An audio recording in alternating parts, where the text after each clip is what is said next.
the Lord.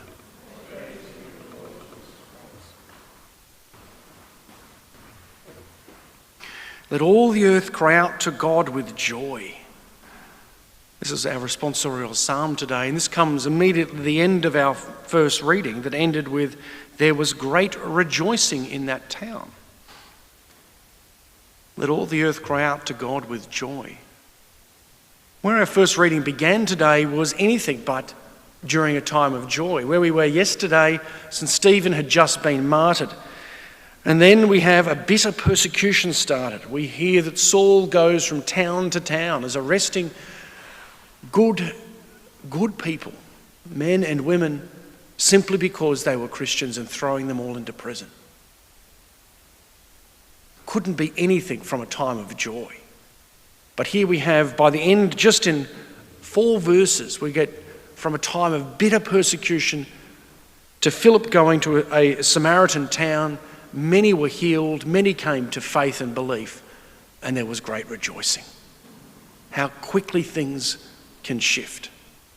The purposes of the scriptures and the purpose of the Christian life is not just to get through the particular moment that's happening right now or the particular persecution that's happening at any particular moment in history, but it is to bring people to belief and then to bring people to experience the joys of our God.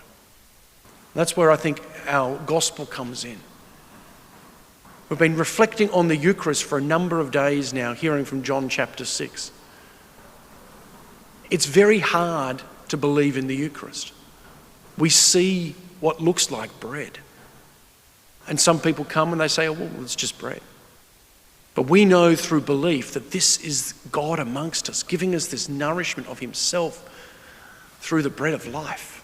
Jesus reveals himself as the bread of life. And so when we come with human eyes, we look and we see and we say, well, that looks like bread, that looks like wine. But with belief, we know it's more than this. And so there is reasons for rejoicing. Some people might ridicule us and say, what you people do every morning is just a waste of time. But we know it's not. God is here amongst us. And so there's reasons to rejoice. Let all the earth cry out to God with joy. We know there are some in the world that have been in the past and even today who will ridicule and even persecute Christians, and will persecute us because of our belief in Jesus Christ and belief in the Eucharist. But the Eucharist brings nourishment, it brings healing, it brings the power of God into our lives.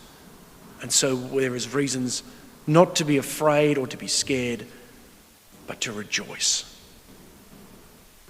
There was great rejoicing in that town as a result of what Philip did when he went to the Samaritan town.